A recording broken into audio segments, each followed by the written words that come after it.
saya masuk.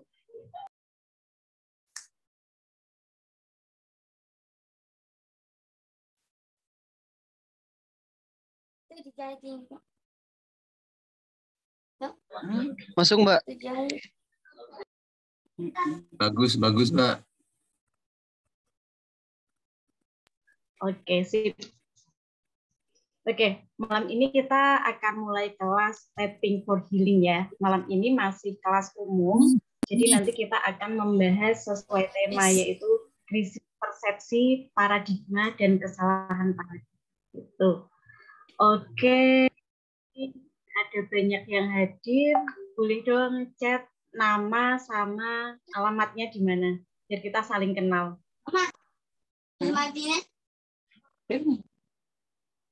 Oke, ini ada siapa saja? Ada meninggalkan jejak. Masuk WC nggak disiram. Jadi biasa nggak disiram ini. Ada Mbak Sani. Halo Mbak Sani. Kayaknya lama ya nggak kontakan sama Mbak Sani. Risma tanya kapan? Mbak Sani apa kabar? Assalamualaikum warahmatullahi wabarakatuh, Mbak Nurus. Oh ya, sorry itu ke-mute Mbak, boleh dibuka karena tadi bocor. Assalamualaikum warahmatullahi wabarakatuh, Mbak Nurus. Selamat malam. Sinyalku kurang bagus. Iya, Mbak Sani. Apa kabar, Mbak?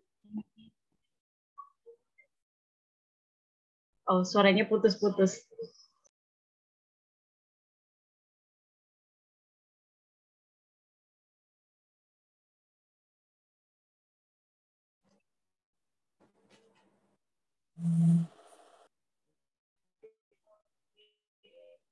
Iya, sama nih Mbak Sani, sinyalnya di sini juga putus-putus. Oh ya, teman-teman yang sudah daftar, bisa mulai dibuka modulnya ya. Untuk modul memang hanya di-share bagi teman-teman yang sudah mendaftar. Nah, teman-teman yang mau ikut kursusnya lebih lanjut, nanti akan dapat modul juga, jadi silahkan bisa mendaftar ke Pak Jamil ya. Oke, wah ada Bu Riatmi. Tadi kayaknya ada Bang Beni juga ya.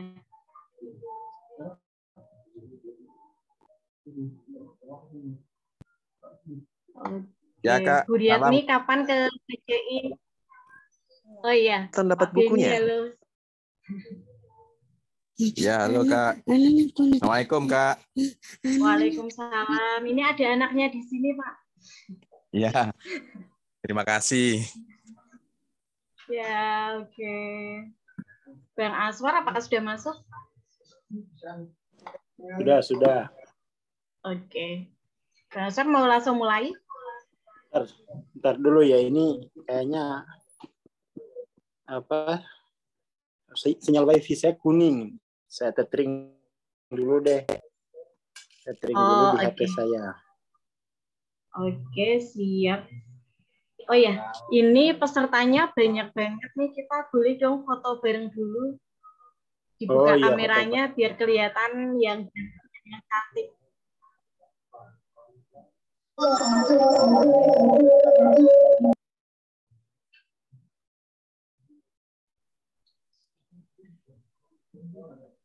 Oke, ada siapa aja ini?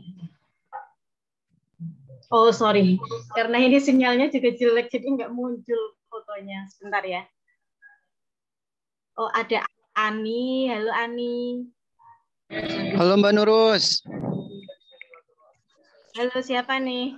Azam ya? Azam, Mbak Nurus. Oke, sip. Sip. Nah, foto-foto nih. Fotonya nggak muncul. Muncul nih, nah, muncul. Foto ini aja. Nunggu sinyalnya oke, bisa keluar semua. Ini bisa muncul saya ini langsung nih dari Ukraina. Oh. 1, 2, 3-nya, Mbak Nurus. Dimensi lain ya sinyalnya ya. Yang lain buka. Nanti saya yang foto. Oke, siap. Sebentar Bang, ini masih kendala sinyal, jadi belum jelas. Ini di saya belum keluar gambarnya sih. Di Bang Aswar sudah keluar? Sudah ini soalnya sinyal saya langsung nih. Oh, oke. Oke, siap. Boleh dibantu, silakan Bang Aswar yang kelihatan gambarnya. Tapi yang lain banyak yang nggak buka kamera ini. Oke, sebentar. Mungkin belum pede, kurang mandi mungkin ya. Ya, Belum mandi bisa. maksudnya. Bukan kurang mandi, belum mandi. Belum mandi. Ya wes kayaknya kurang pede lah ya malam-malam. Jangan. Nanti aja selesai itunya deh, selesai apa namanya? Kelasnya ya. Tapi mungkin nggak apa-apa kan, bisa diambil dulu beberapa. Banyak yang ketutup. Oh, oke. Nanti hitam Oke, semua. silakan kalau mau mulai dulu ya. Oke, silakan Bang Aswar. Oke. Jadikan co-host.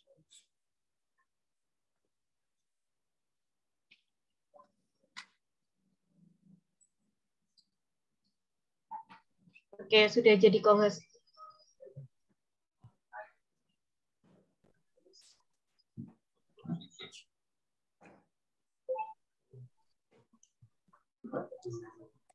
Oke ya, bismillahirrahmanirrahim. Assalamualaikum warahmatullahi wabarakatuh. Selamat malam ya. Itu kok anu ya? Mantul. Oh Ini ya, dulu sebentar, yang sebentar. lain.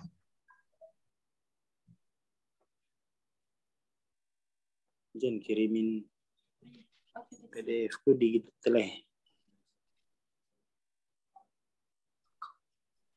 Oke, coba dicek sudah aman. Oke ya, aman. Oke. Ini ada 145 dan sepertinya masih akan bertambah ya. Mungkin pesertanya kurang lebih 200 orang ya, 200 orang. Ini sambil saya persiapkan file saya. Kirim ya. Belum. Ini masih mutar-mutar ya file saya.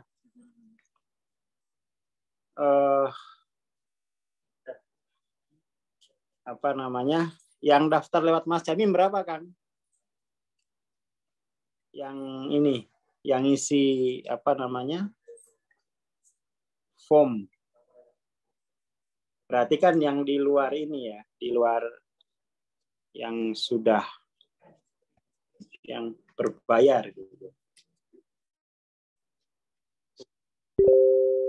Oke, ini modul pertama ya. Kemungkinan besar nih modulnya sekitar di atas 10 lah ya, 10 modul. Nah, ini kita ngomongkan. HP-ku Pak Rudi. Ya, jadi ini modulnya ada 10-an ya. Ini kita ambil modul 1 ya. Di modul 1 ini kita akan melihat ya, kita akan melihat bagaimana perkembangan ilmu dari pengobatan dan penyembuhan. Lalu kemudian kita akan melihat sebenarnya kan ilmu pengobatan penyembuhan itu hanya seputar bagaimana kita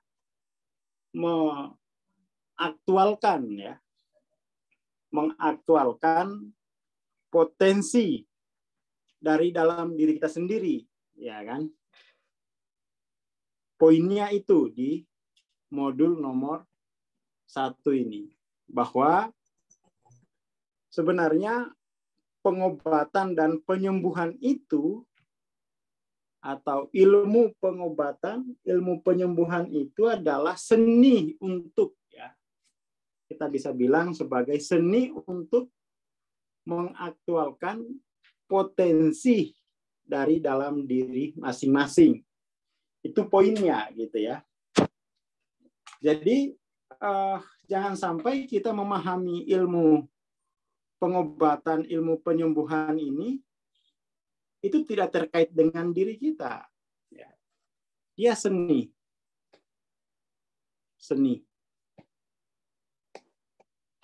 Seni untuk mengaktualkan potensi dari dalam diri. Hanya saja kadang-kadang itu karena kurang ilmu gitu ya, karena kurang ilmu, maka kemudian kita tidak paham itu gitu ya. Nah, itu kemudian tuh kita mengalami krisis. Ketidakpahaman bahwa pengobatan dan penyembuhan itu adalah seni untuk mengaktualkan potensi dalam diri. Nah, itu kita mengalami krisis ya. Mengalami krisis. Itu untuk modul nomor 1 ya. Modul nomor 2 kita akan membahas soal energi psikologi gitu ya. Modul nomor 2 kita akan membahas energi psikologi. Nah, energi psikologi itu adalah disiplin baru di mana seluruh disiplin baru yang merangkul seluruh dimensi ya. Spirit, mind dan body itu dirangkul dalam energi psikologi. Jadi ternyata kita lihat bahwa tidak seluruhnya ilmu itu, terutama ilmu pengobatan dan penyembuhan itu merangkul seluruh potensi dalam diri kita. Nanti kita akan lihat dalam perkembangan ilmu penyembuhan ini ya. Nah, kemudian modul ketiga nanti kita akan mempelajari EFT. Jadi EFT lalu kemudian ada EFT yang saya kembangkan sendiri gitu ya. Dulu saya mau beri nama CFT cuman belum diresmikan gitu ya. Nanti saja sama-sama kita resmikan kita mau kasih nama apa. Jadi pada dasarnya seluruh metode terapi atau metode penyembuhan itu sekali lagi itu hanya seni ya untuk mengaktualkan potensi dalam diri. Kemudian nanti modul-modul berikutnya itu akan banyak membahas soal bagaimana menggunakan metode untuk mengatasi masalah-masalah yang dihadapi ya. Terus kemudian modul berikutnya nanti lebih banyak ke praktek ya, sesi praktikum. Jadi kurang lebih garis besar modulnya seperti itu, tapi nanti kurang lebih itu ada 10 modul lebih lah, karena nanti dari modul 1 ini itu bisa materi dari modul 1 itu bisa menjadi modul tersendiri gitu ya. Nah, kita langsung saja ke membahas soal krisis persepsi, kemudian paradigma dan kebutaan paradigma. Itu kita langsung baca ya. Kita langsung baca papernya atau makalahnya David R. Hawkins ya. Ini bisa dilihat di Google. Saya hanya akan bahas poin-poin pentingnya saja. Apa yang disebut dengan paradigma ya. Paradigma dan kebutaan paradigma, lalu persepsi diri. Ya. Nah, kita mulai dari persepsi diri. Persepsi diri itu adalah kemampuan untuk mengenali apa yang diwakili oleh diri kita.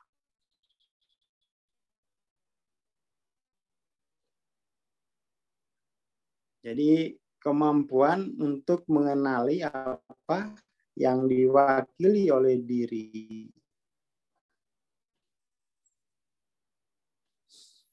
Kemudian di situ kemampuan mengenali yang diwakili diri itu artinya kan diri itu punya posisi gitu ya. Dia punya posisi tertentu lalu apa itu ya? Dikunci dulu.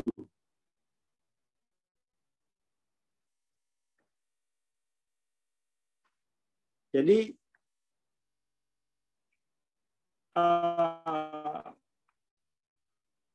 kesadaran diri kita kan kemudian punya posisi terhadap kenyataan gitu ya.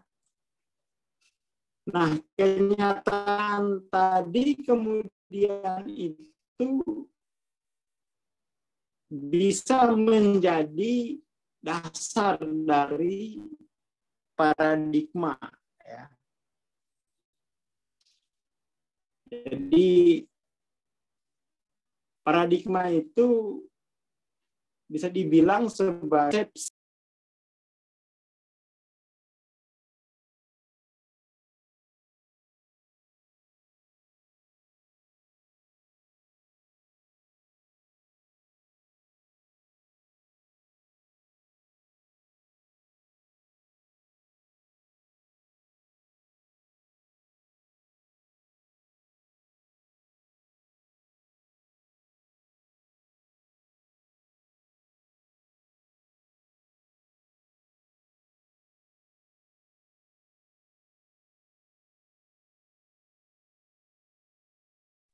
Mohon maaf ya teman-teman, ini kelihatannya wifi di kantor bermasalah. Iya, ditunggu.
ini udah kembali ya.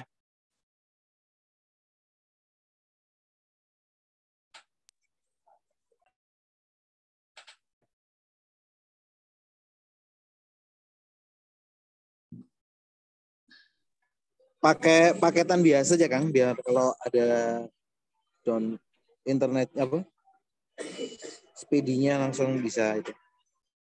Oke.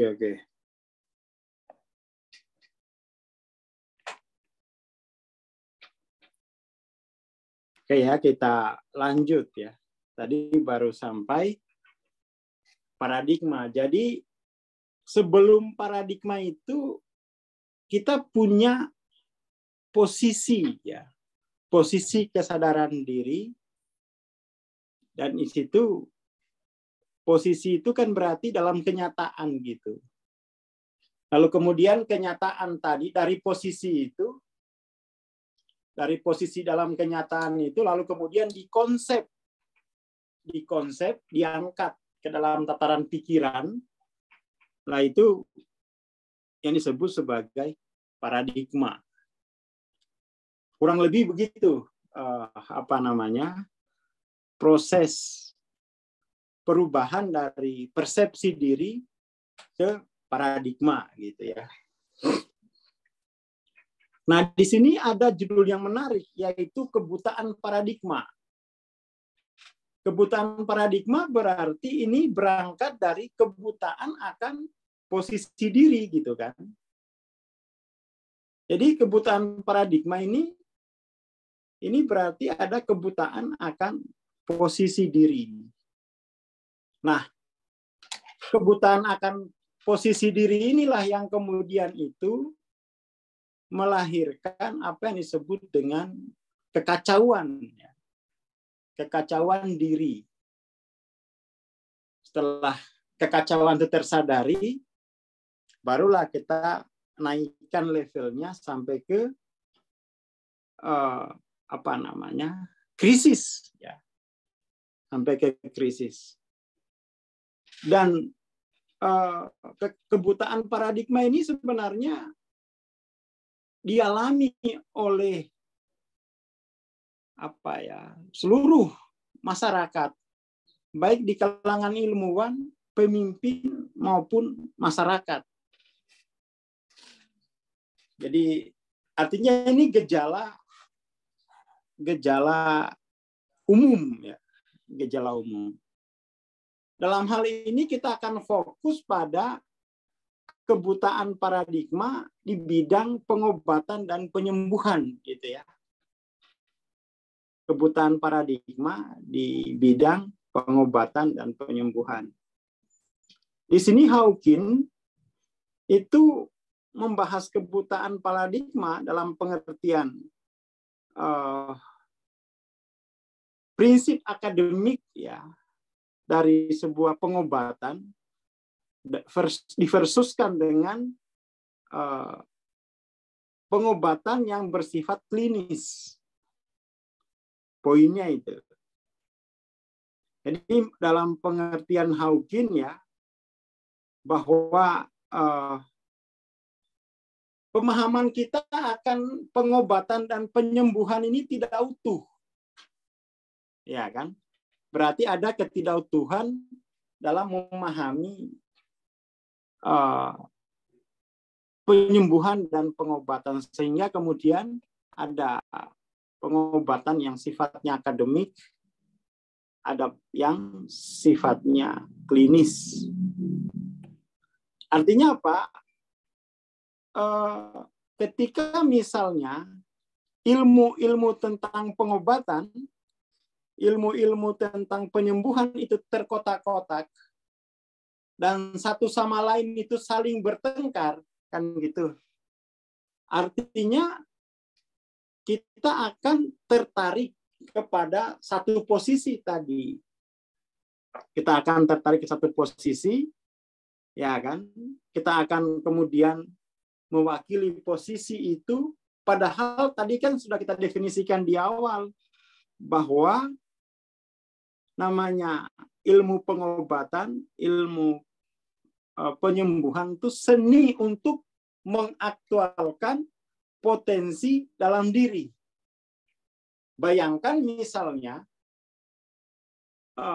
sejatinya kan seperti itu, seni untuk mengaktualkan potensi dalam diri. Tetapi kemudian seni ini diklaim oleh institusi tertentu bahwa ini A, ini B, ini C, gitu, bahwa A tidak sama dengan B, atau A ini berlawanan dengan B, B berlawanan dengan C. Itu berarti kita akan jatuh kepada pandangan dikotomis. Pandangan dikotomis yang itu kemudian justru itu merugikan diri kita. Ya kan?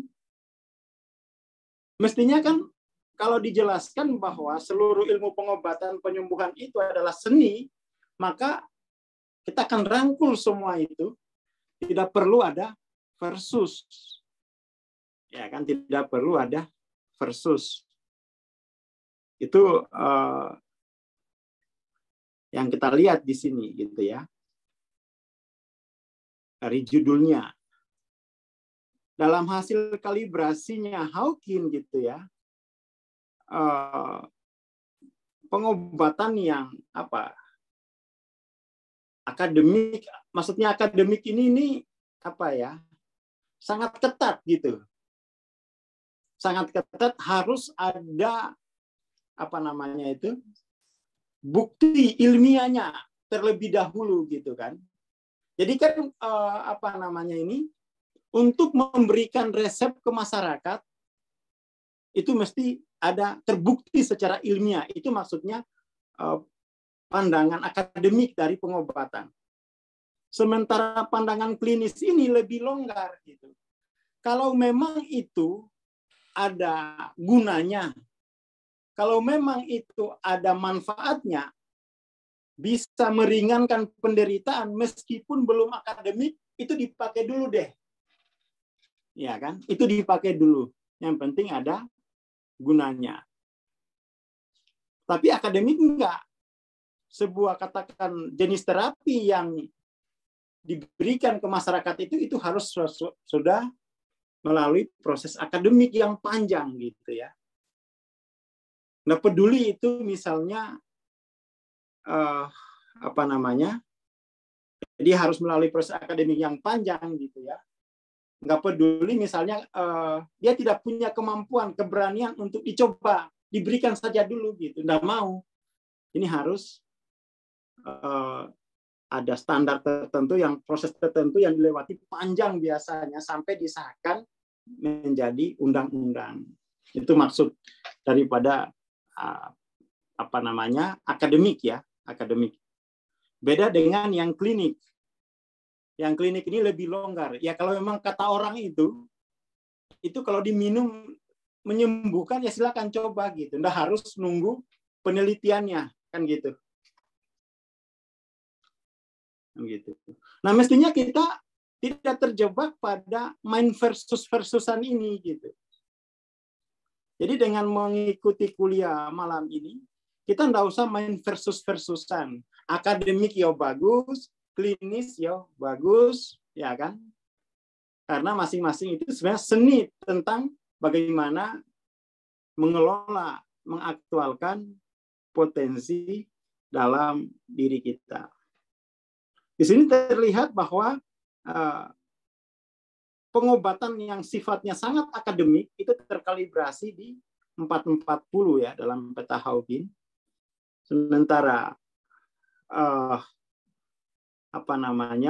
pengobatan yang sifatnya klinis itu terkalibrasi 445.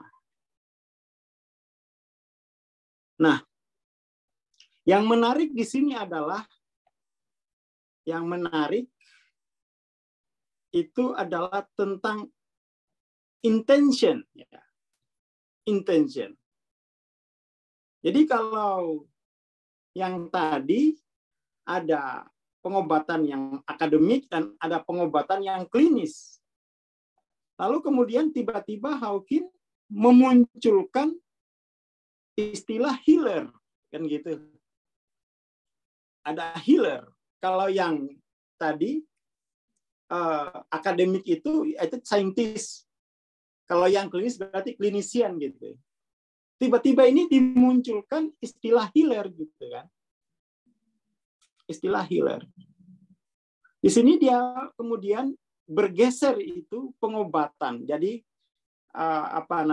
di dalam Hawking ini itu dibedakan, langsung kita ambil bab ini ya terakhir. Dibedakan antara pengobatan atau merawat, mengobati, dan menyembuhkan tuh dibedakan istilahnya gitu ya. Treatment itu merawat. Ini itu hanya untuk mengatasi gejala ya. Jadi gejala dari satu penyakit. Jadi ada penyakit lalu ada gejalanya. Nah, treatment atau treating ini sebuah sebuah pengobatan yang tujuannya itu untuk mengatasi gejalanya, bukan penyakitnya gitu. Hanya mengatasi gejalanya. Nah, ini memang sepertinya harus akademik ini ya. Harus akademik. Jangan sampai kita keliru ya. Bukan yang ngobatin gejala malah tambah memberatkan ya. Tambah memberatkan. Kemudian ada curing ya. Cure itu kemudian mengatasi penyakitnya. Jadi memang level-level kayak gini ini kalau mau pakai pendekatan linier ya ini harus yang punya dari kalangan profesional ya. Kalau pendekatannya linier. Nah, yang menarik itu adalah tentang healing gitu ya. Tentang healing atau healer gitu ya. Atau healer. Di sini kemudian itu dia mengutip ya, mengutip Van Dyer. Ini dikasih poin 7 ya. Kata Van Dyer, healer atau penyembuh sejati itu aslinya berfokus kepada healing, cure, and recovery dengan menggunakan kekuatan intention. Itu penyembuh sejati gitu ya. Penyembuh sejati. Jadi dari sini itu kemudian kita akan mendefinisikan bahwa kita ini belajar jadi healer, tidak akan menjadi dokter, tidak akan jadi terapis. Ya, jadi kita akan ini menjadi healer, bukan akan menjadi terapis gitu. Ya kan, tidak akan menjadi terapis. Karena terapis itu syaratnya dia harus menggunakan metode tertentu, metode yang sah secara profesional, dilatih secara profesional untuk tujuan tertentu, itu baru terapi. Jadi enggak boleh asal sebenarnya menggunakan kata terapis itu. Saya menghindari itu, sebut terapis. Enggak, saya enggak pernah dilatih secara profesional dengan metode tertentu untuk masalah tertentu. Saya enggak punya sertifikasi semacam itu, ya. Tetapi di sini ada ada sebuah dimensi lain, dimensi yang lebih tinggi, di mana kita fokus pada proses penyembuhan, ya kan, mengatasi penyakit dan pemulihan yang menggunakan kekuatan dari dalam, ya. Jadi kekuatan dari dalam diri seseorang itu mampu merekontekstualisasi masalahnya, dan kekuatan dari dalam itu muncul dalam proses interaksi antara healer dengan, kita tidak nyebut pasien, antara healer dengan nggak klien juga, ya, bukan klien. Lebih tepatnya antara healer dengan seseorang yang memiliki masalah tadi. Jadi proses rekontekstualisasi, jadi niat ya. Jadi niat itu bisa merekontekstualisasi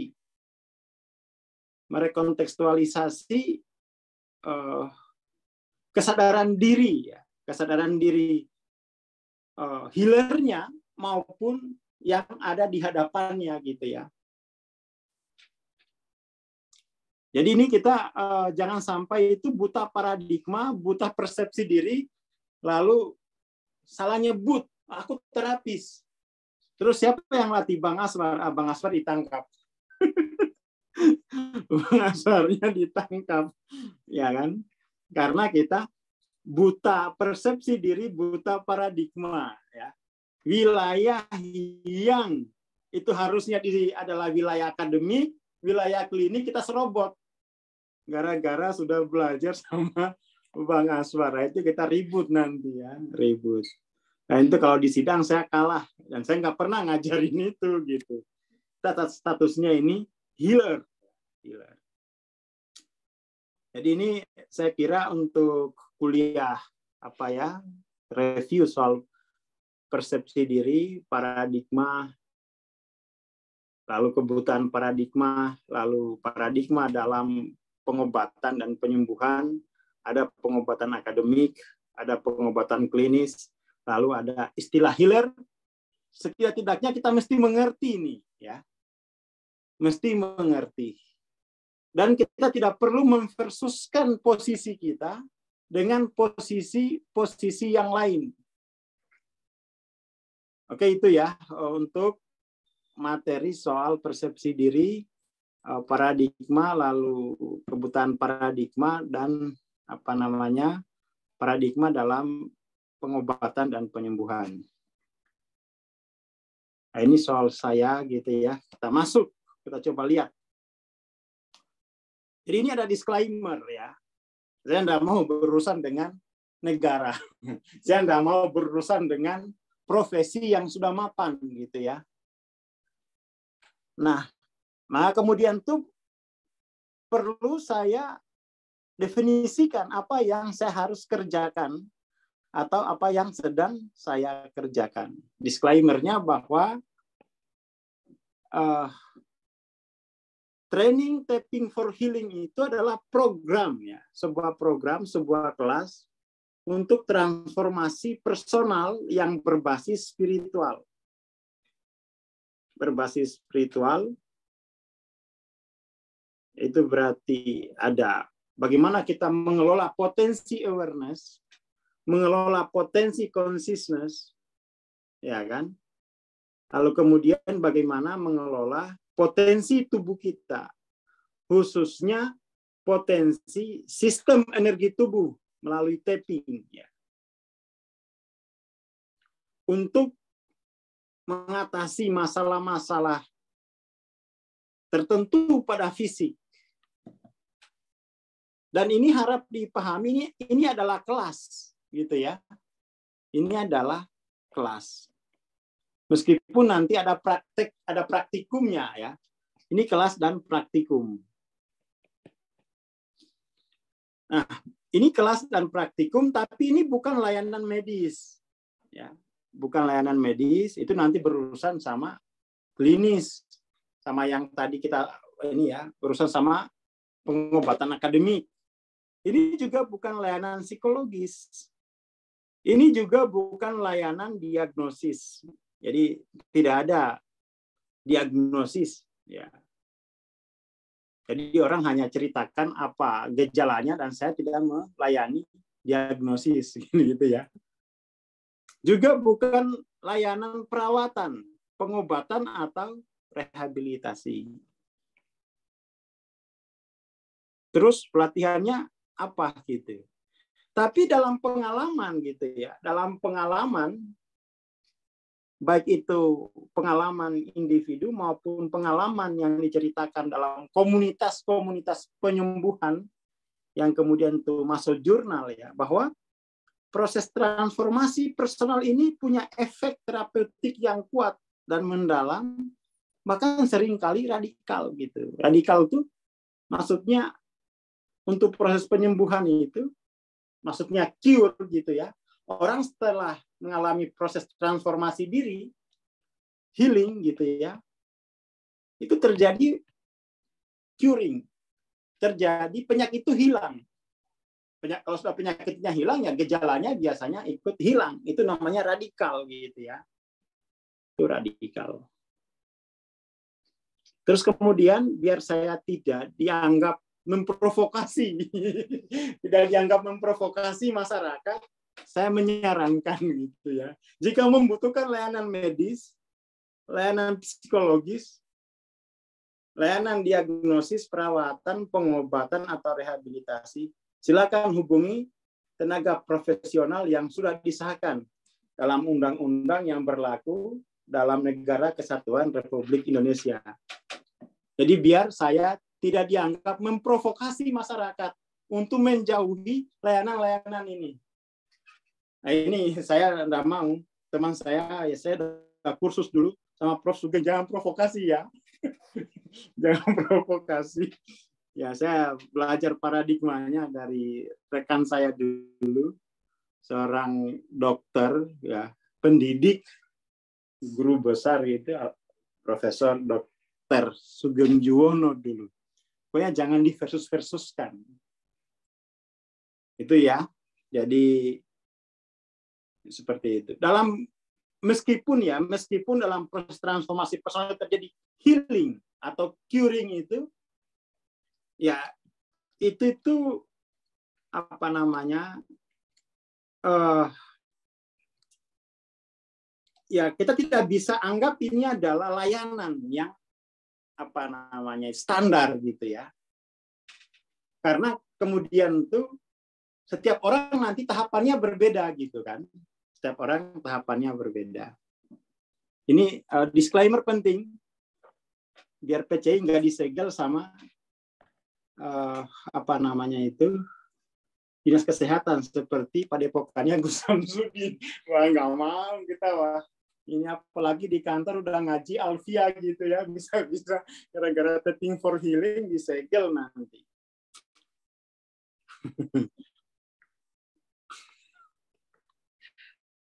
Oke itu ya, ini perlu hati-hati gitu. Sebenarnya bukan komplementer ya. Ini ya dimensi yang berbeda aja lah. Seni. Kalau komplementer tuh kemudian tuh ada satu apa ya, ya politis lah saya kira itu ya. Ada yang utama, ada yang pokok, ada yang komplementer. Ya apa? Ya namanya ilmu tentang seni mengaktualkan dalam diri kita ya tidak bisa dianggap komplementer atau yang pokok. Semuanya tentang diri kita gitu kan. Kita tidak akan membanding-bandingkan, tidak akan mengalienasi bagian diri kita. Adapun istilah di masyarakat ada alternatif, ada yang pokok, yaitu saya kira politis, ya politis. Kita hindari sikap-sikap politis terhadap diri kita sendiri. Kemudian secara umum ya kita ini saya kutipkan dari Hawking bahwa medan energi lemah, energi negatif dari pikiran atau perasaan itu, atau medan energi lemah dari level kesadaran diri, ya, level kesadaran diri, mentransmisikan dirinya ke dalam sistem energi akupunktur tubuh melalui 12 jalur meridian, lalu energi yang tertransmisi ke dalam sistem energi akupunktur itu menerjemahkan dirinya secara langsung ke dalam organ-organ dan sel tubuh. Ini ya, kalau untuk memahami penyakit, hubungan antara level kesadaran diri, sistem energi akupunktur, organ dan sel tubuh. Ini yang nulis saya kutipkan dari dokter gitu ya. Ya saya kira kita sudah nggak usah dijelasin lah siapa Hawking ini. Semua bukunya sudah kita makan ya. Tapi saya setuju ini bahwa memang level energi dari level kesadaran diri kita itu imprint ke sistem akupunktur, lalu imprint ke organ dan sel tubuh. Itu sudah biasa kita bahas. Oke, sekarang kita masuk ke pembahasan berikutnya, perkembangan ya, ilmu pengetahuan. Kita tambahin ilmu ya. Ilmu pengetahuan, pengobatan, dan penyembuhan. Tetapi perkembangan yang saya maksud di sini, yang akan saya presentasikan di sini, itu perkembangan dalam tradisi Western. Ya. Maksudnya tradisi Western, perkembangan dari budaya Barat. Saya mau ngambil itu gitu. Karena kalau kita pakai perkembangan dari budaya kita, belum tentu sama gitu. Ya, jadi ini maksudnya perkembangan ilmu pengetahuan pengobatan tetapi versi budaya Barat. Versi Western. Makanya ini kutipannya saya ambil dari sana semua gitu ya. Perkembangan. Jadi perlu dipahami gitu bahwa perkembangan yang saya maksud ini berarti perkembangan dalam era modern gitu ya. Perkembangan dalam era modern. Seperti itu. Kita batasi kurun sejarahnya, kurun waktunya, biar kita clear gitu melihatnya gitu ya. Di sini kita lihat ya era pertama apa namanya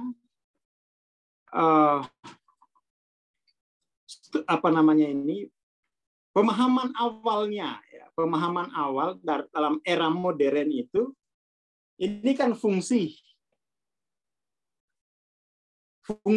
Jadi ini struktur. Nah, itu kemudian yang paling dalam. Jadi seluruh struktur dan fungsi itu tergantung pada sistem kimianya. Ini era pertama ya dalam pengobatan mereka. Jadi bahwa struktur dan fungsi itu mengakar pada dimensi kimiawi. Jadi bagi seseorang yang punya pandangan semacam ini, maka semua itu harus kimia gitu. Yang paling manjur itu adalah yang dimensi paling dalam.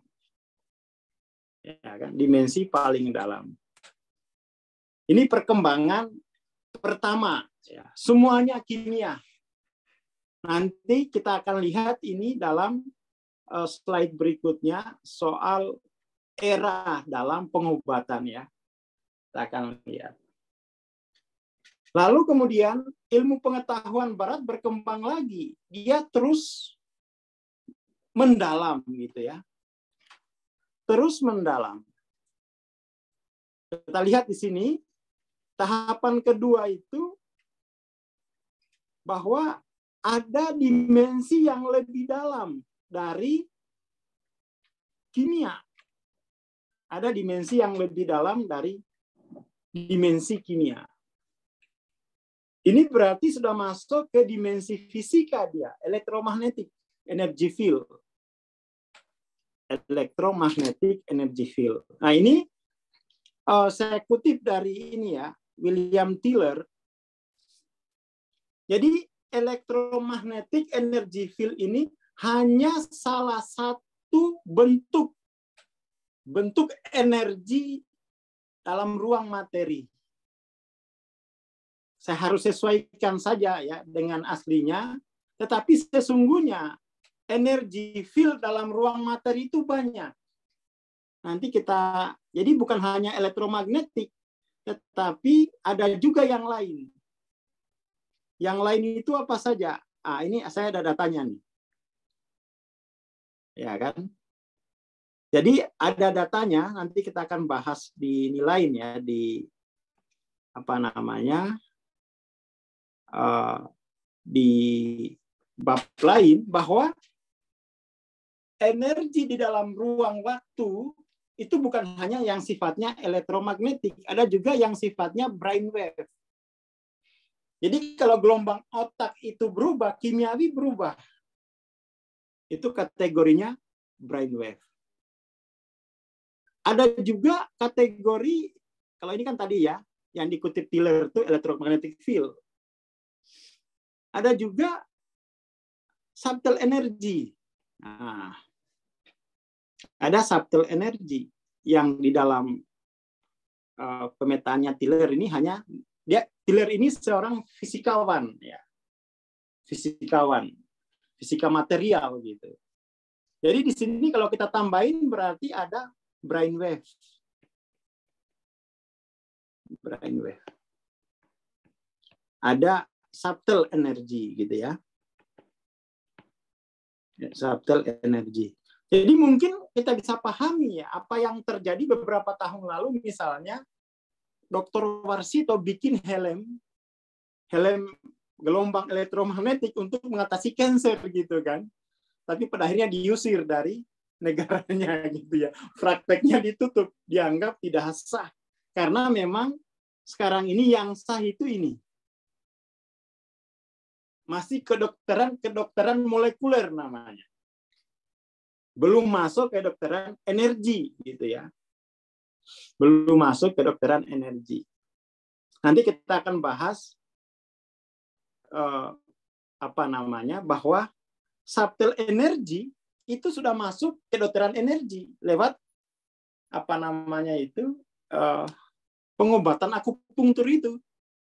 Ya kan? Mungkin kalau elektromagnetik belum bisa diterima dalam dunia kedokteran, tapi subtle energy itu sudah diterima. Ya kan? Jadi bukan hanya, jadi artinya kedalaman ilmu pengetahuan ini terus bertambah gitu kan. Terus bertambah. Nah, nanti itu kita akan lebih banyak ngurusin subtle energy ya. Kita akan main di sini. Jadi enggak ngutak-ngatik kimia orang gitu ya. Ntar semaput lagi. Jadi kita juga tidak akan brainwave ini enggak. Meskipun kalau melakukan tapping itu bisa menurunkan brainwave, bisa mempengaruhi gelombang otak sehingga bisa mempengaruhi kimia, bisa mempengaruhi struktur, dan bisa mempengaruhi fungsi organ atau fungsi sel, kan gitu. Jadi di perkembangan kedua ini ada temuan, ya, ada temuan bahwa ada dimensi elektromagnetik, brainwave, subtle energy itu bisa mengubah kimia, atau sebaliknya, kimiawi itu bisa mengubah brainwave, subtle energy atau elektromagnetik. Ini tahapan perkembangan kedua dalam ilmu pengobatan dan penyembuhan. Nah, ini lebih dalam lagi dia. Jadi perkembangan ketiga, ya, perkembangan tahap ketiga itu kemudian sudah kemasukan ya. Orang sudah mulai melihat pengaruh pikiran. Pengaruh pikiran. Jadi pikiran itu ternyata itu bisa mempengaruhi elektromagnetik, bisa mempengaruhi brainwave, bisa mempengaruhi subtle energy, dan mempengaruhi kimia, mempengaruhi struktur, dan akhirnya mempengaruhi fungsi organ dan fungsi sel tubuh. Pikiran. Ya, pikiran. Jadi di tahap ketiga itu sudah ada ketambahan dimensi pikiran. Sudah ditemukan hubungan antara pikiran dengan fungsi. Ya ini kemudian tuh muncul istilah-istilah penyakit psikosomatis. Akarnya bukan pada kimiawi, akarnya bukan pada sini, tapi akarnya di sini, gitu ya. Itu penyakit psikosomatis. Nah, kita masuk lagi pada perkembangan yang terakhir. Ini saya tambahin sendiri soalnya. Soalnya Tiller hanya sampai di sini dia. Ya, bukan berarti kemudian hanya sampai di sini lalu kita tidak menemukan sesuatu yang baru. Ya ada lah ya. Mesti kita tambahkan. Makanya saya kasih nama sendiri. Ya karena ini saya masukkan khusus. Berdasarkan pengalaman gitu ya. Berdasarkan pengalaman bahwa level self-awareness itu bisa mengubah arah medan energi kesadaran. Jadi self-awareness ini bisa mengubah arah energi kosmik. Ya kan? Jadi 20, 30, 50 itu adalah fungsi dari self-awareness. Lalu kemudian self-awareness ini kemudian itu masuk ke mind, gitu ya, masuk ke mind, ke pikiran, dan akhirnya sampai ke fungsi, gitu. Jadi yang akan kita otak-atik itu sini, ini juga, ya, sini sama sini, gitu ya. Kita nggak berani otak-atik kimiawinya, gitu karena ya saya bukan herbalis, saya juga bukan ahli kimia gitu ya. Otak-atik yang aman gitu ya. Otak-atik wilayah-wilayah yang lebih halus. Yang itu tidak berbahaya gitu.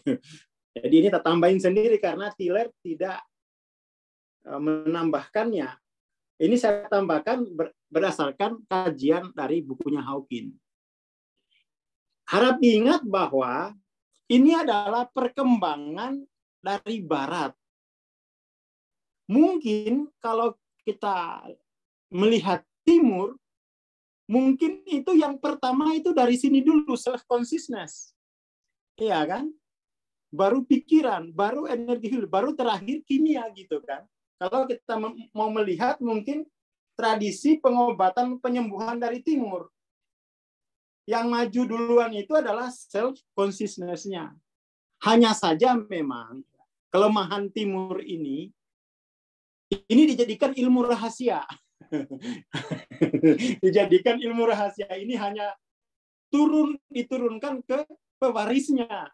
Nah, itu kelemahan Timur itu suka sekali nyembunyiin ilmu gitu ya. Beda dengan Barat. Kalau ketemu ilmu itu bukan dirahasiakan, tetapi disebarluaskan. Akhirnya ya gimana ya? Kita pada akhirnya nggak punya catatan bagaimana masyarakat kita ini menggunakan self-awareness, mengelola self-awareness-nya untuk mencapai kesembuhan. Nggak punya catatan. Tapi kita lihat mbah-mbah kita main fufu, ya kan? Ya main susen. Ya itu dari sini berarti itu. Hanya saja kemudian ini praktek pengobatan spiritual di masyarakat gitu ya.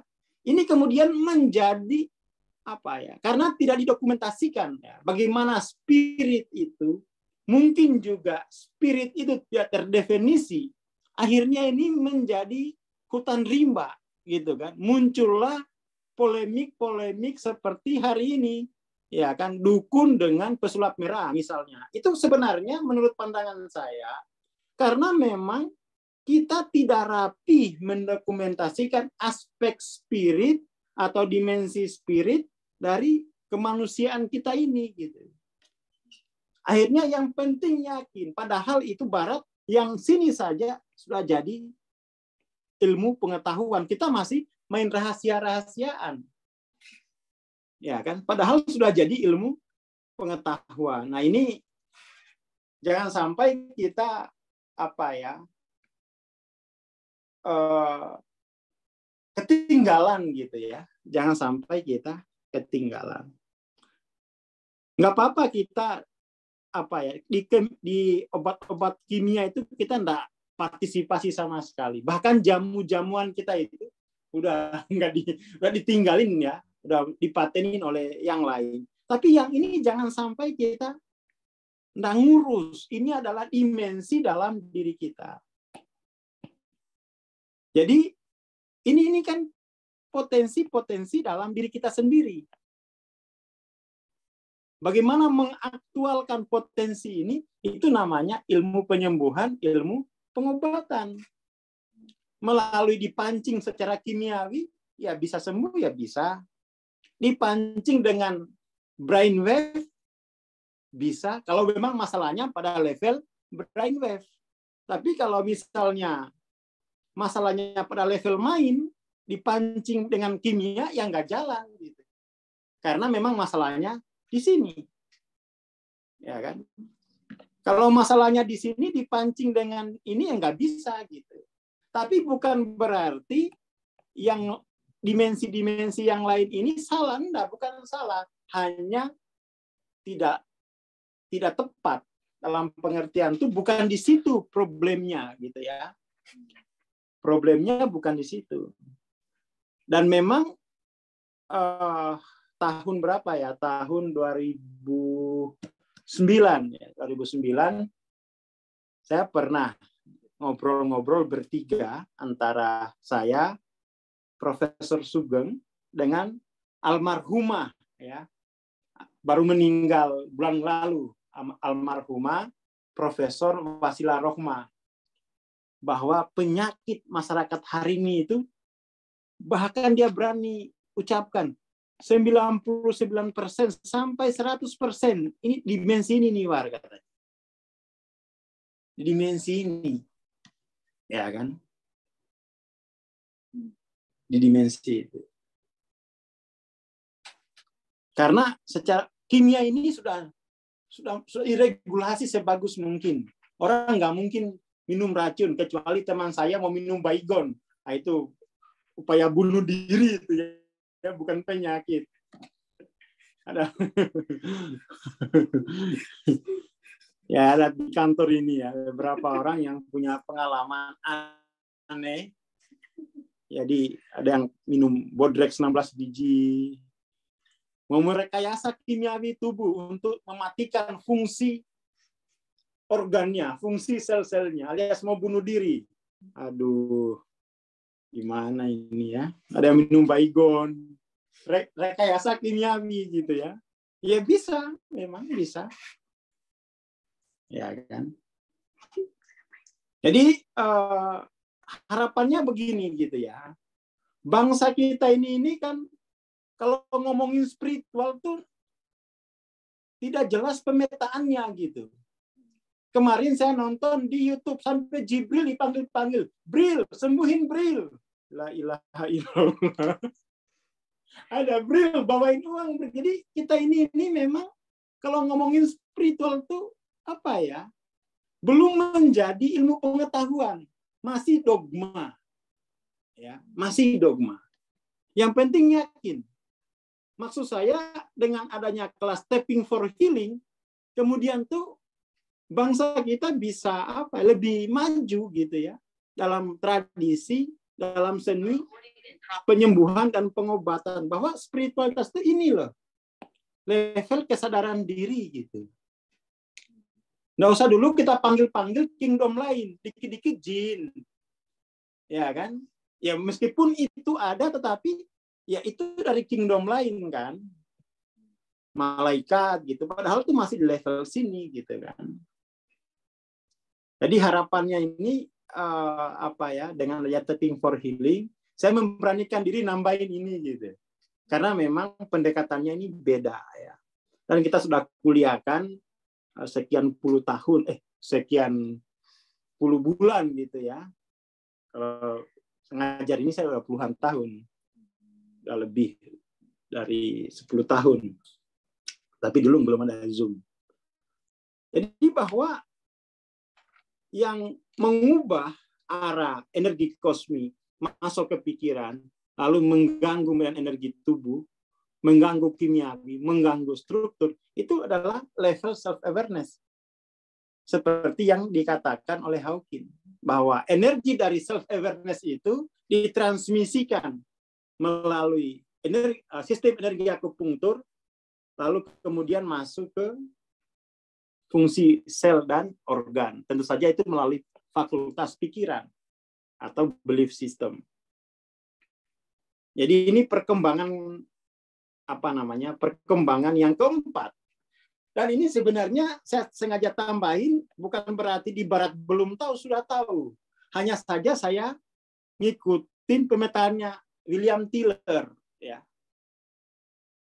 Jadi hanya saya menambahkan dari pemetaannya William Tiller. Di barat ini sudah lama digadang-gadang, bahkan sekarang itu sudah menjadi tren baru di dalam penyembuhan dan ilmu pengobatan barat. Makanya kita bisa lihat di sini misalnya. Nah, di barat itu sudah mulai membagi era ilmu penyembuhan dan pengobatan ini menjadi 3 era. Ya kan? Era pertama itu adalah era kimiawi. Ya. Era kimiawi. Jadi di sini artinya yang diobati itu hanya kimiawinya, ya. Era pertama.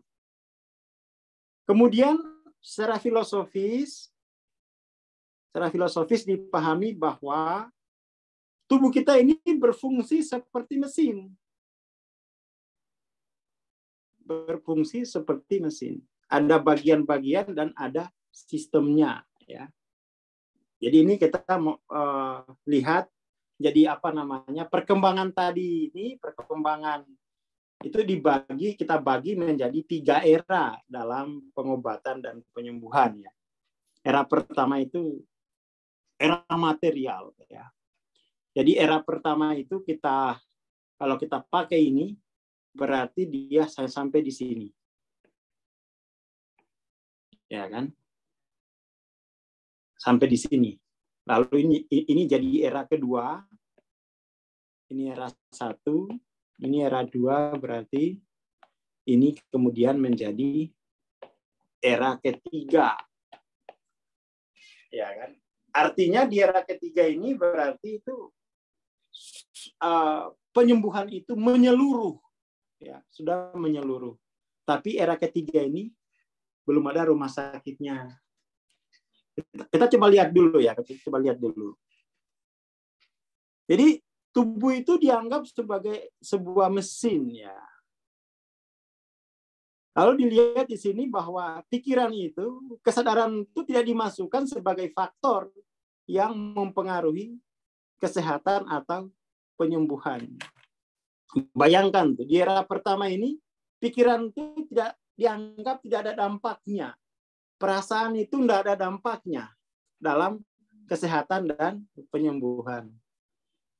Ini kan yang sering kita tertawakan bersama-sama setiap pagi, ya, bahwa kalau kita nulis surat kepada yang terhormat, Bapak Guru, Ibu Guru di kelas, hari ini saya nggak masuk karena habis putus cinta, itu dianggap penyakit cemen. Ya karena memang dalam definisi dokter nggak bisa membuat surat keterangan sakit gara-gara putus cinta. Ya kan, karena memang sekarang ini pengobatannya masih itu pengobatan molekuler gitu ya. Lalu penyakit itu dianggap datang dari luar tubuh. Dianggap dari luar tubuh. Kemudian pengobatannya itu fokus pada obat-obatan, kemudian pembedahan dan radiasi. Jadi obat-obat yang dianggap manjur itu adalah hanya obat-obatan, pembedahan dan radiasi. Seperti itu. Jadi jenis pengobatannya hanya 3 ini dia. Jadi Subusen itu tidak laku. Itu hanya kepercayaan primitif. Ya kan? Primitif. Kemudian kesehatan atau penyembuhan penyakit itu datang dari menghilangkan, membasmi, ya, membasmi penyakit itu, ya. Remove, obati, kemudian tuh kalau nggak mampan diobati, dibedah, kalau nggak bisa dibedah atau diradiasi aja gitu. Obati, angkat atau buang gitu. Itu jenis pengobatannya. Ya. Dan ini masih mainstream gitu. Kita tidak melawan ini ya, enggak. Kita tadi sudah jelaskan perkembangan tahapan dimensinya ya. Ini di di era pertama. Era kedua ini sudah mulai masuk ke mind ya. Kita lihat di sini sudah masukkan ini mind atau pikiran. Di era kedua ini dari pengobatan itu, ini eranya barat ya. Itu kemudian dikenal dengan mind body, pengobatan pikiran tubuh. Lalu dari sinilah kemudian muncul istilah komplementer alternatif. Yang pokok itu tetap ini. Yang pokok tetap ini, yang ini alternatif. Ya kan? Kalau yang ini belum terdefinisi. Mungkin mau dimasukkan di alternatif. Ya karena memang katanya ya di sini yang pokok. Harusnya di sini yang pokok, yang ini alternatif. Ya, kalau kita mau pendekatannya spiritual, yang pokok itu spiritual, pikiran dan tubuh itu alternatif gitu ya. Tapi nanti kalau ngomong begitu disegel kantor kita sama pemerintah. Tapi kalau secara ilmu itu ya boleh-boleh aja kita bilang begitu. Ini kan soal posisi epistemologis yang kita wakili. Kalau posisi epistemologis yang kita wakili adalah spirit, maka pikiran dan tubuh itu dampaknya, alternatifnya, komplementernya.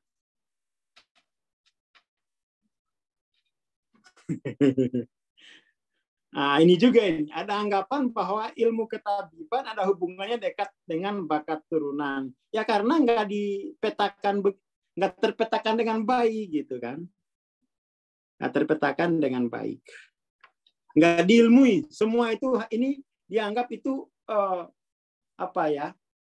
dianggap itu kans. Jadi nggak bisa semua orang ya karena belum diilmui gitu.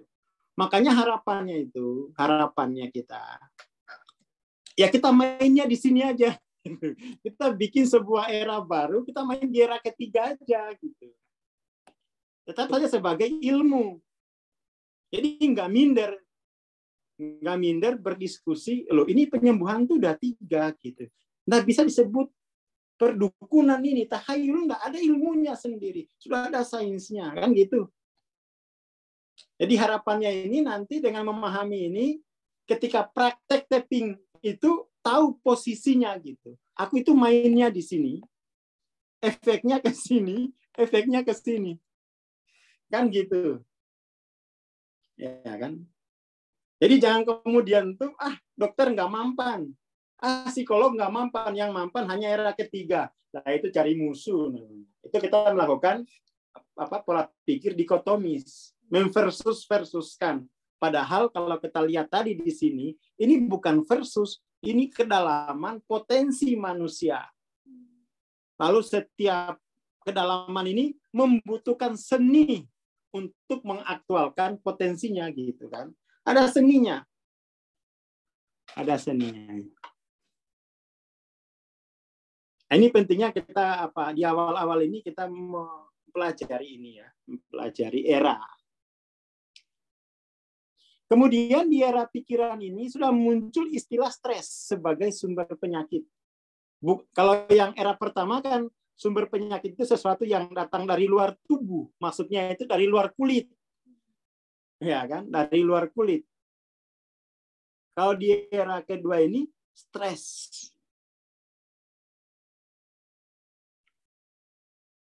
Jadi pikiran itu bisa bikin kesehatan menurun, bisa bikin badan stres. Dan pikiran itu bisa berkontribusi terhadap penyakit tertentu. Lalu kita lihat, era kedua ini sifatnya transcend and include, melampaui dan melingkupi era pertama, biar nggak or gitu ya. Jadi sifatnya ini transcend dan include, bukan or. Jadi era 2 ini adalah melampaui era pertama, tetapi termasuk di dalamnya era pertama itu bukan, ini adalah pemisah-misahan gitu ya. Seperti itu. Kemudian di sini sudah mulai ada jenis pengobatannya. Ya kan? Jadi di sini justru mulai kita lihat bahwa kesehatan mental itu mempengaruhi kesehatan fisik. Ya kan? Kalau di sini kan tidak ada sama sekali. Mental itu, pikiran itu tidak ada, perasaan itu tidak ada. Nggak ada efeknya ke penyakit dan kesehatan. Maka kemudian di sini, di era kedua ini fokusnya adalah bukan hanya ketersediaan obat-obat kimia, tapi di sini mulai terlihat itu pengobatannya ini mulai macam-macam gitu ya. Gaya hidup. Jadi kalau yang pertama itu adalah tindakan kuratif, sudah sakit baru cari obat. Kalau di era kedua ini lebih pada tindakan preventif, perbaiki gaya hidup, meditasi, kemudian nutrisi. Nah, sini kemudian tuh MLM, LMM tuh memanfaatkan era kedua ini sebagai nutrisi tambahan, kan gitu. Ya kan? Nutrisi tambahan. Oke ya. Nutrisi tambahan. Jadi tidak hanya industri kimia, industri nutrisi juga berpengaruh. Ada herbal di sini. Ada lingkungan. Mulai ada ilmu baru, psikoneuroimunologi, PNI. Hipnosis. Hipnosis masuk di sini. Untuk relaksasi pikiran bawah, ya kan? Visualisasi itu juga masuk. Visualisasi. Ya kan? Kita lihat. Yang digarap ini adalah biasanya pikiran bawah sadar, kan gitu. Nah, era ketiga ini basisnya spirit. Non-lokal gitu ya. Spirit itu bersifat non-lokal. Lah spirit inilah yang sesungguhnya itu disebut self-awareness. Ini hanya kurang jelas ini. Spirit ini efek dari self-awareness atau self-consciousness. Di sini sudah ada, di era ketiga ini, baru itu, di era ketiga ini justru, ini dia diangkat gitu ke permukaan. Ya kan? Bahwa kesadaran diri itu mempengaruhi elektromagnetik tubuh. Jadi kesadaran diri itu tidak hanya menjadi belief system di pikiran, tetapi juga langsung mempengaruhi medan energi tubuh. Makanya ini di era kedua ini belum dimasukkan ya. Ini justru dimasukkannya ke era ketiga. Elektromagnetic energy field itu ini dimasukkan ke era ketiga. Artinya kalau kita lihat perkembangannya, di era kedua ini ada dimensi diri kita yang gagal ya, dikenali potensinya gitu. Justru dikenali potensinya di era yang ketiga. Muncul istilah vibrasional. Vibrasi. Itu ada bukunya sendiri ya. Seperti itu. Kemudian di sini mulai dilihat bahwa kalau di era kedua, pikiran itu bersifat lokal. Pikiran itu hanya memberi dampak pada tubuh seseorang. Tapi di era ketiga ini, pikiran itu juga bersifat non-lokal. Artinya, dampak dari energi dari pikiran negatif kita itu berdampak pada keseluruhan sistem. Itu era ketiga itu gitu. Era ketiga. Jadi ini teman-teman ini berpeluang ya mengembangkan kedokteran era ketiga, penyembuhan era ketiga ini. Ya, ini terutama ini harus dikembangkan oleh kalangan pondok pesantren. Ya kan? Biar kemudian tuh wafat itu tidak dianggap syirik gitu kan. Kan di pondok itu ada wafat gitu kan. Ada wafat tuh biasanya. Nah, ini mesti dikembangkan rumah sakit era ketiga berbasis spirit di mana di dalamnya ada era 1 dan era 2. Kan gitu. Jangan sampai kebalik, era 1 tapi di dalamnya ada spirit. Ya kan? Itu kan mirip-mirip mungkin ya banyaklah rumah sakit Indonesia itu kan tertulis yang menyembuhkan Allah tapi dikasih resep. Itu berarti rumah sakit era 1 spiritnya malah adaptasi ke sini. Mestinya itu era ketiga era 1 adaptasi ke sini gitu. Indonesia kebalik memang Ajaib Indonesia ini. Rumah sakit era 1 spirit apa di sana itu hanya anatiri di sana. Ya, hanya anatiri. Jadi dengan adanya tapping for healing ini harapan kita dari PCI itu masyarakat itu nggak minder gitu loh.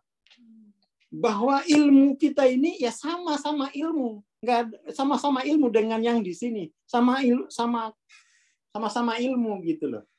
Bahkan yang dimensi 3 ini include di era 1 dan era 2 gitu. Hanya karena kita nggak pernah makan bangku kuliah kedokteran bukan berarti minder, enggak. Kita punya dimensi yang beda, Bos. Belajarnya di surau-surau aja ini. Ya kan, belajarnya di pondok-pondok aja kan. Yang penting itu memang jelas pemetaannya gitu kan. Jelas pemetaannya.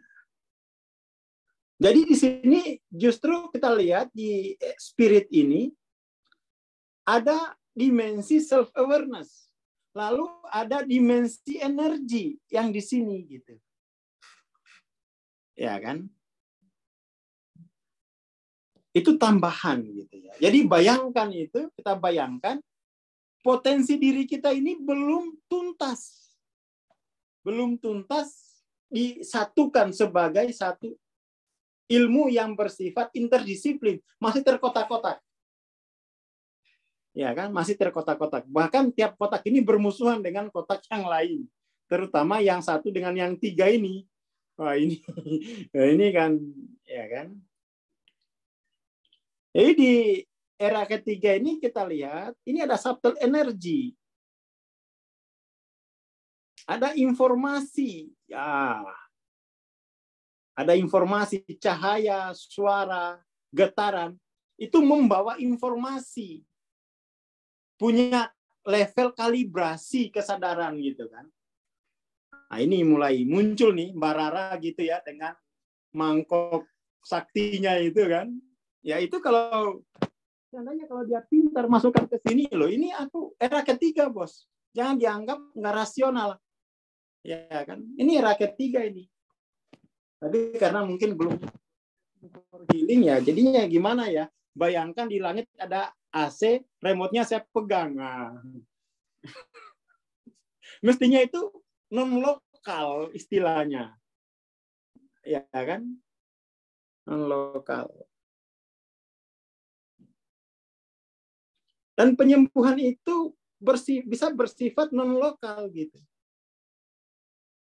Tidak membutuhkan kehadiran. Seperti era 2 dan era 1. Artinya, pasiennya itu bisa di mana saja. Anda harus berada di hadapan terapisnya atau dokternya gitu. Ini era 3 ini. Cukup dengan niat. Karena semuanya terhubung dalam medan kesadaran. Ya kan? Ini mesti kita angkat ini ya, ini kita angkat.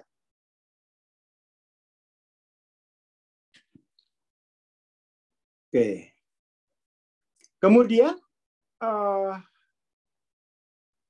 era 3 ini melampaui dan termasuk di dalamnya era 2 ya. Era 2 itu melampaui termasuk di dalamnya era pertama. Sifatnya itu transcend and include. Nah, itu ya. Transcend and include itu prinsipnya. Kemudian jenis pengobatan yang disarankan ya, bahwa kesadaran itu bersifat omnipresent. Dengan niat, kemudian kesadaran tadi bisa masuk ke dalam ruang waktu. Di dalam ruang waktu itu diniatkan tubuhnya siapa itu ya. Ya kan? Seperti itu praktiknya.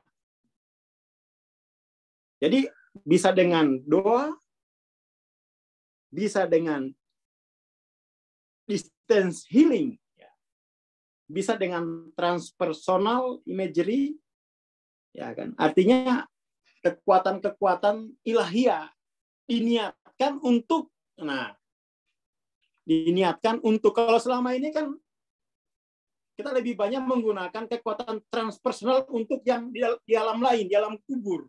Kita lupa bahwa kekuatan itu lebih banyak dibutuhkan di dalam ruang waktu gitu kan. Tapi kita nggak mampan, nggak yakin. Tapi kita yakin kalau doa kita ini bisa sampai akhirat. Tapi nggak yakin kalau masuk dalam ruang waktu. Itu kadang juga saya, wah ini gimana sih lebih yakin kalau doanya sampai di akhirat. Tapi kurang yakin kalau doanya ini bisa sampai di Pulau Muna misalnya. Itu kan aneh. Di akhirat aja sampai. Di Pulau Muna nggak sampai. Nah, itu karena nggak tahu ilmu. Masa di akhirat sampai, di Amerika nggak sampai. Kan mestinya lebih cepat sampai gitu kan.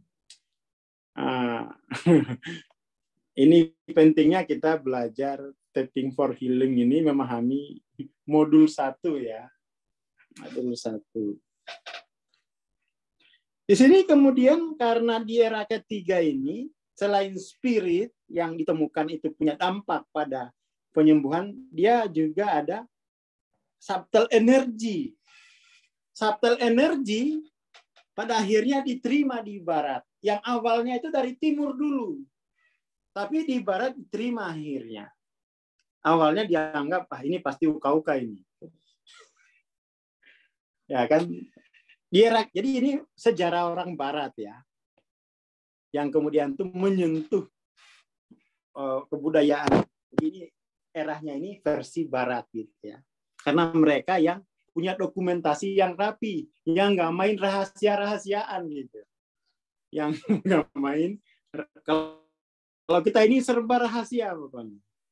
Serba rahasia. Ya. Kalau di sana itu enggak ada.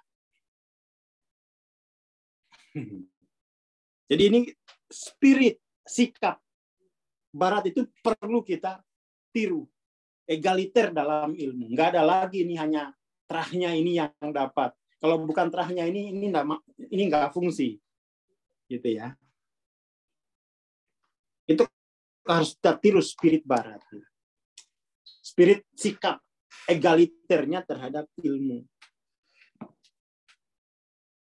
Maka kemudian tuh macam-macam dia.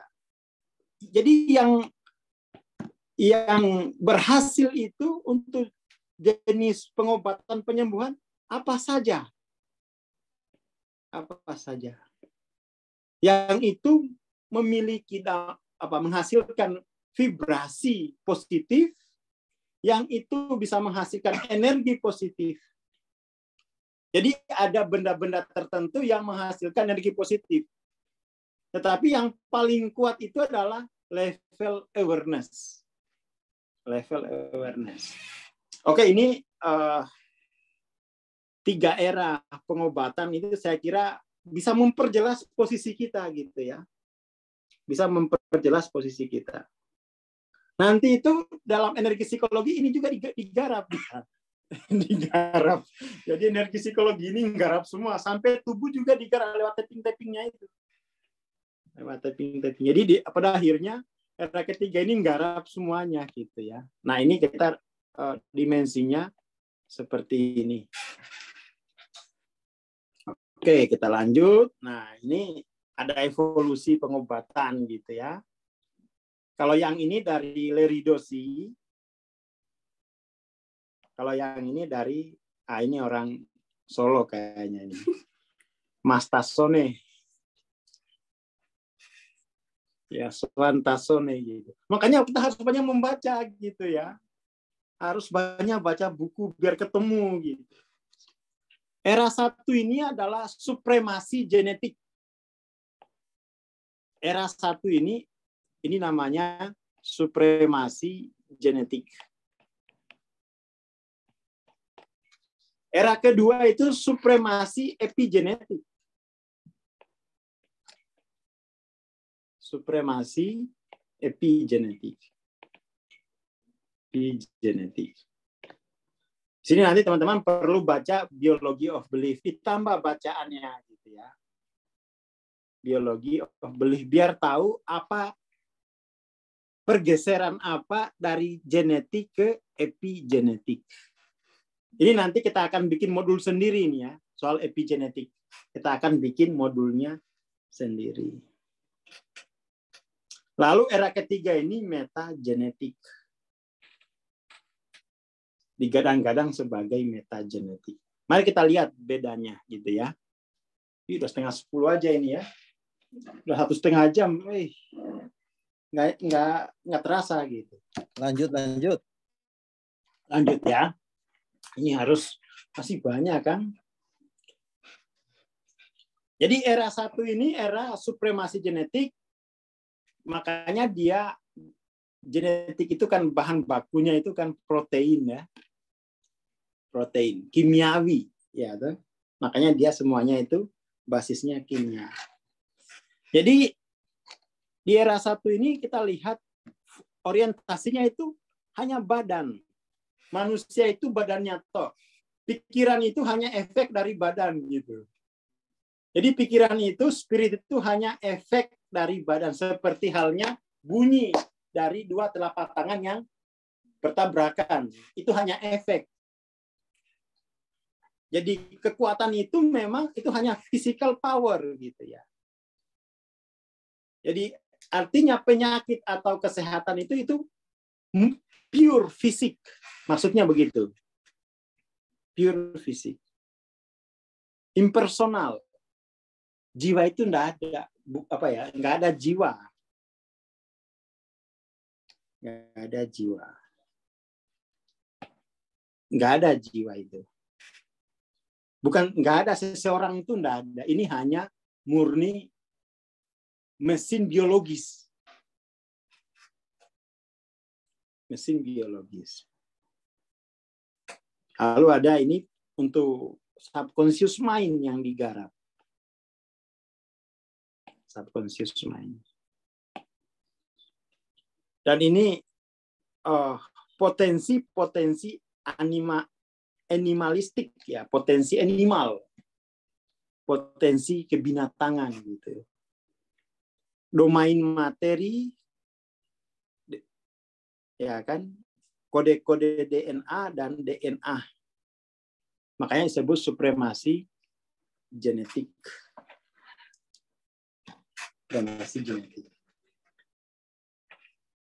Era kedua ini justru dia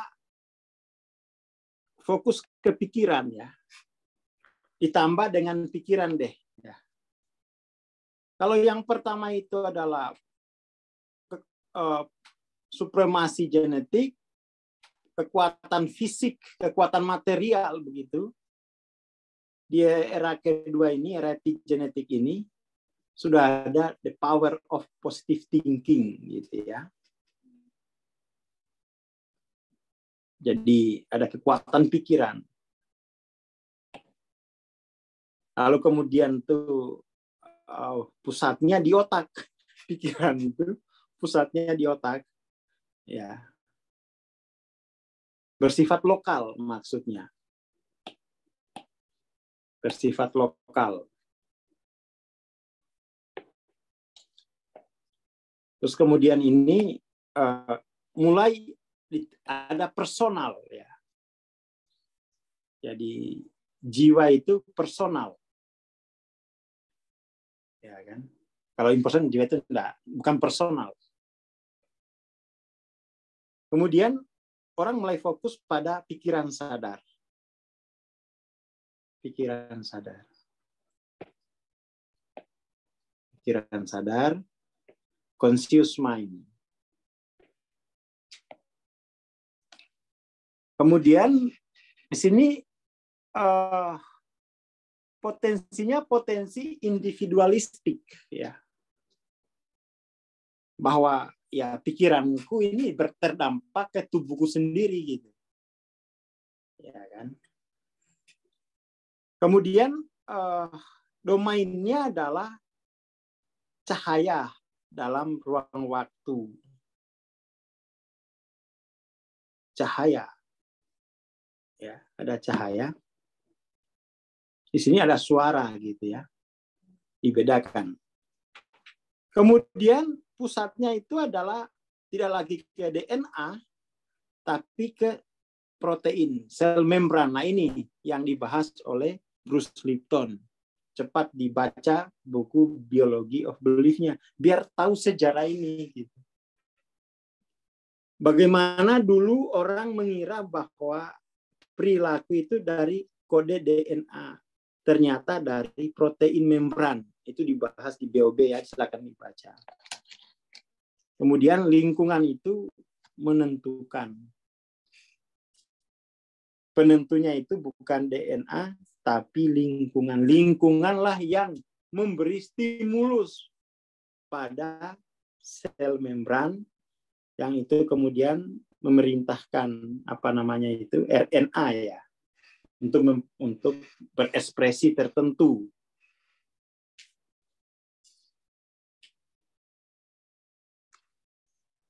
Nah, kalau di sini di era ketiga itu kemasukan ketambahan dimensi spirit.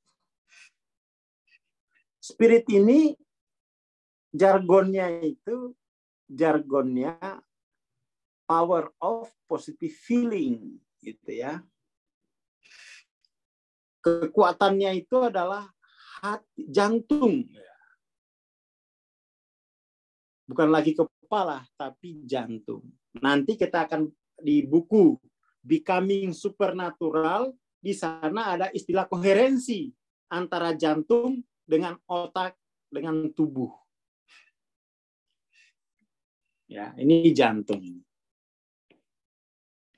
Jadi ketika level awareness kita itu tinggi, ada koherensi antara jantung, otak, dan tubuh. Situ proses penyembuhan meledak, gitu ya. Kalau di era sini kan brainwave ini, ya kan, gelombang otak. Sekarang itu ada namanya koherensi antara jantung dan otak. Itu yang digarap oleh Joe Dispenza, ya kan? Yang digarap oleh meditasi transpersonal, gitu ya.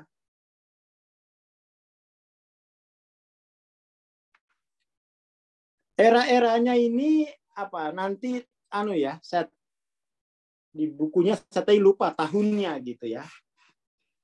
Ada tahunnya. Tapi nggak nanti di modul berikutnya saya bahaskan gitu ya. Tahunnya ada. Kemudian kita lihat spirit ini sifatnya non lokal gitu.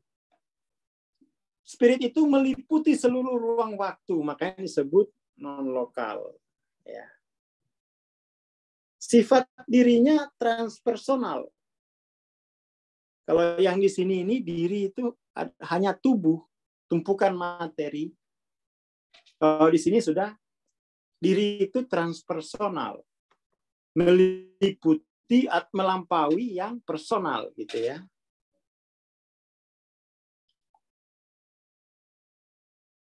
Oh ya, nanti kita akan babar the power of intentionnya Van Dyer. Ya, oke. Ini ada. Saya ini dulu ya. Saya foto dulu. PR saya ini. Wah, akhirnya saya yang punya PR. Nah, ini saya punya PR. Oke, daerahnya gitu ya. Oke.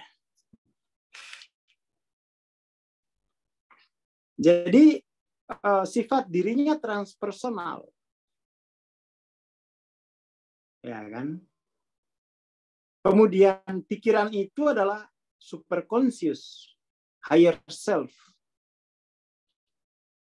Jadi pikiran itu, kekuatan pikiran itu kekuatan higher self.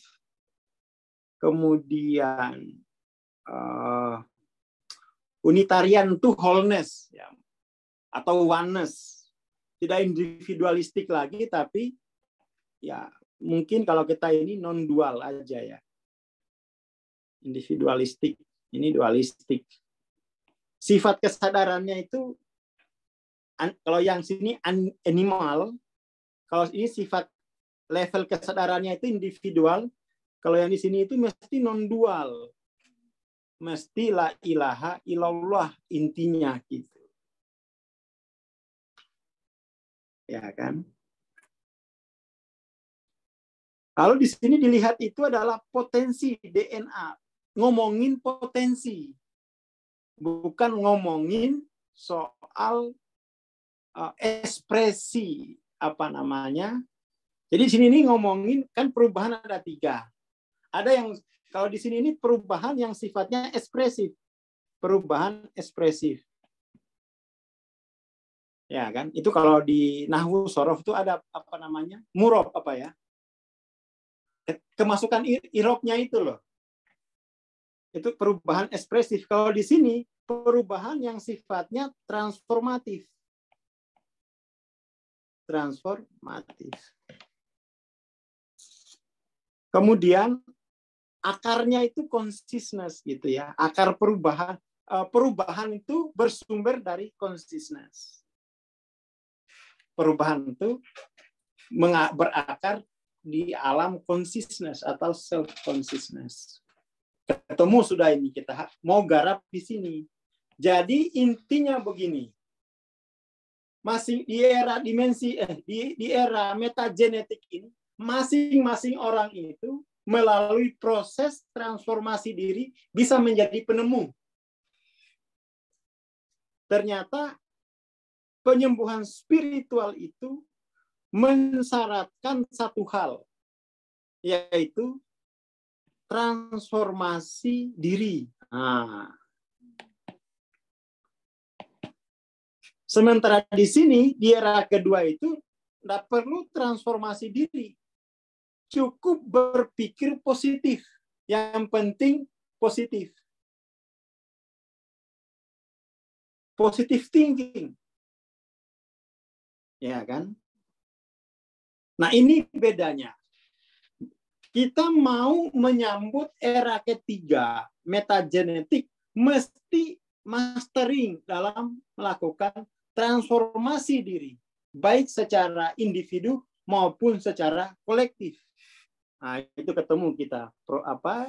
Jadi kita akan main di era ketiga ini. Keterampilan dasarnya adalah mentransformasi diri, mentransformasi source of self, mentransformasi source of existence.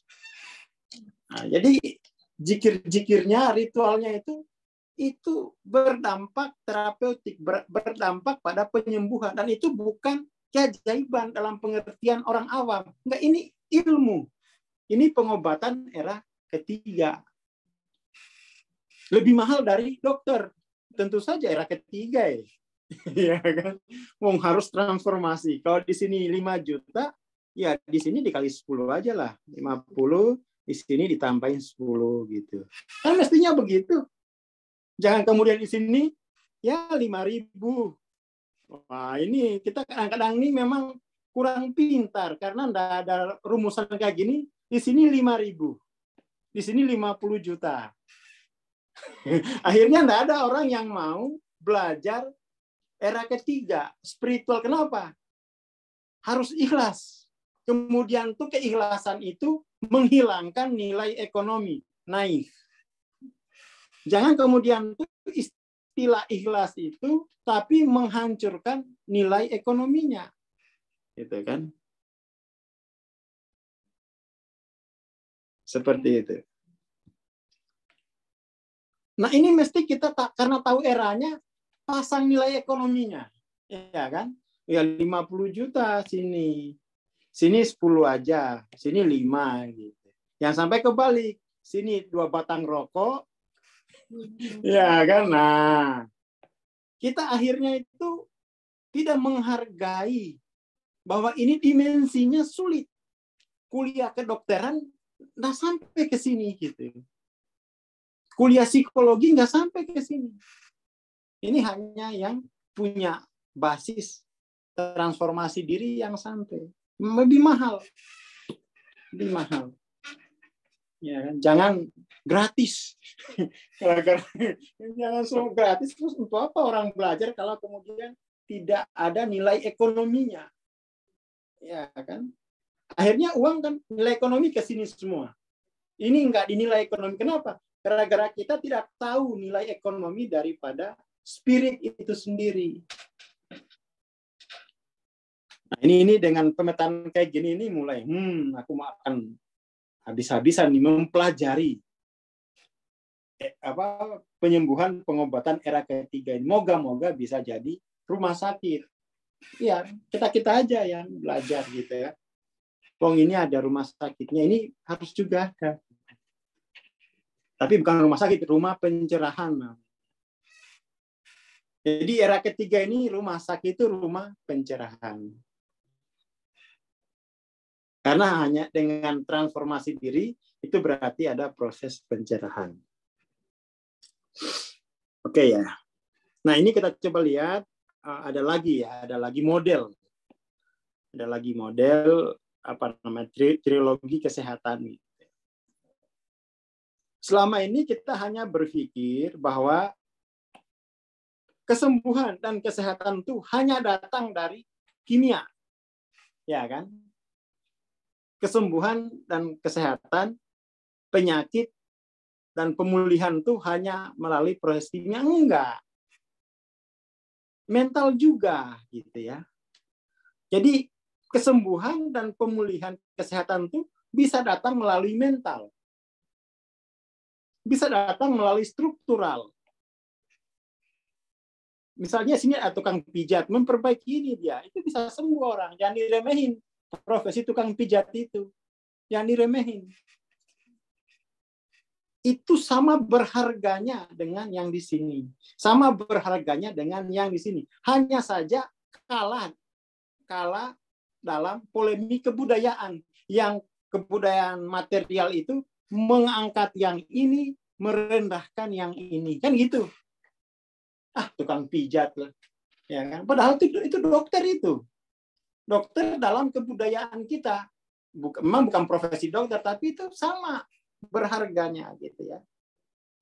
Jadi artinya model ini memperlihatkan bahwa dimensi manapun yang diberi perlakuan itu punya dampak sistemik keseluruhan sistem. Maksudnya itu. Jadi dimensi ini berdampak keseluruhan sistem. Begitupun sebaliknya. Jadi nggak ada lagi supremasian, supremasi diri, supremasi non dual kan gitu. Ya kan? Jadi nggak ada lagi supremasi yang sifatnya dikotomis. Ya kan? Tapi ini supremasi self consciousness.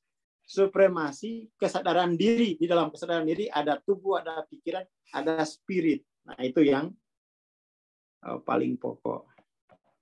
Akhirnya kan kita kembali, ternyata yang digarap dalam ilmu penyembuhan seni tentang potensi pada diri kita sendiri. Ketemu lagi ini akhirnya. Kan gitu. Ada seninya. Ya. Ini kemudian menjadi ilmu pengetahuan, menjadi institusi, menjadi kebudayaan. Dipelajari semua, dipelajari. Udah mau selesai ya, alhamdulillah. Akhirnya kan, ini modul pertama itu, ini kembali lagi ke, ini tentang seni mengaktualkan potensi dalam diriku gitu ya. Itu kesimpulan modul pertama. Artinya itu begini, jangan minder bahwa saya bukan tidak punya pendidikan profesi formal, lalu kemudian saya tidak bisa mengaktualkan potensiku gitu.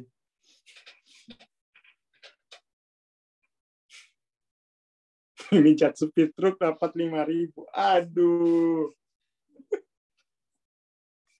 Jadi intinya itu bahwa healing itu itu tentang kemampuan kita mengaktualkan potensi-potensi pada tubuh, potensi pada otak, potensi pada energi akupunktur, potensi pada pikiran, potensi pada alam, pada kosmik, dan potensi pada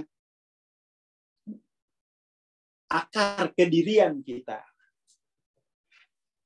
Jadi modul 1 itu. Lalu kemudian potensi ini kan mesti digarap dengan seni tertentu, ya toh? Seni yang menggarap seluruh potensi ini namanya energi psikologi. Ya toh?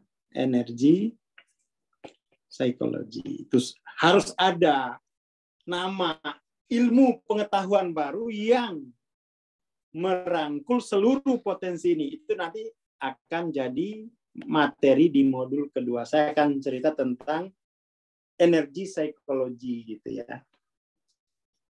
Tetapi apapun namanya itu hanya soal seni mengaktualkan potensi dalam diri. Saya sengaja memperkenalkan energi psikologi karena ini bidang yang saya ikutin sudah 2007, 15 tahun. Dan ini memang bidang baru ya. Bidang baru. Ini adalah bidang yang merangkul keseluruhan potensi manusia, lalu dikembangkan itu kemudian ini artinya semua orang bisa gitu. Ini kan kesembuhan itu, penyakit itu kan soal potensi dalam diri aja gitu. Kenapa kemudian tuh merasa tertindas? Wong itu kekuatan dari dalam, ya kan? Akhirnya selesai juga kita ya. Jadi pada akhirnya kuliah kita malam ini kita punya paradigma yang bersifat interdisiplin. Tidak ada lagi istilah blindness, kebutaan-kebutaan itu yang dikhawatirkan Hawking kita coret biar beliau senang di alam kuburnya, bahagia. Kenapa? Apa yang ditakutkan dia, kita bisa jawab malam ini. Enggak, kita tidak akan punya paradigma blindness. Kita punya paradigma interdisiplin. Bahwa apapun ilmunya, itu adalah soal mengaktualkan potensi dalam diri kita. Kita tidak akan diikat oleh ilmu, tetapi justru kitalah yang akan melahirkan ilmu-ilmu baru. Jadi insya Allah kecemasannya Mbah Hawking, insya Allah aman Mbah. Ya, lewat kuliah malam ini, nggak usah cemas Mbah. Kita sudah bisa jawab itu. Itu saja malam ini. Nanti besok saya mau bikin modul keduanya ya.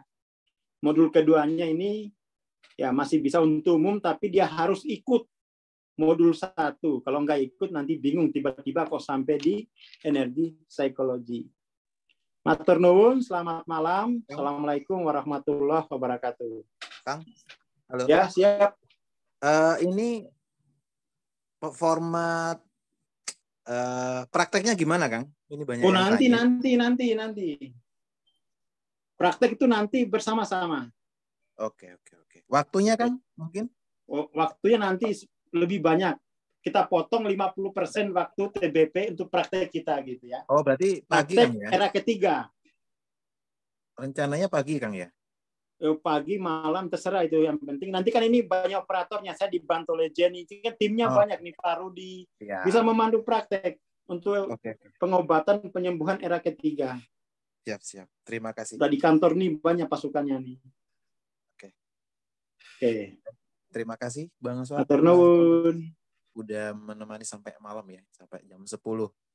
Insya Allah kita bertemu di next kesempatan. Tunggu aja pengumuman selanjutnya. Bagi teman-teman yang pengen ikut daftar trainingnya ya, ini masih ada kuota untuk 300 pendaftar pertama. Terima kasih. Assalamualaikum warahmatullahi wabarakatuh. Selamat malam, selamat istirahat.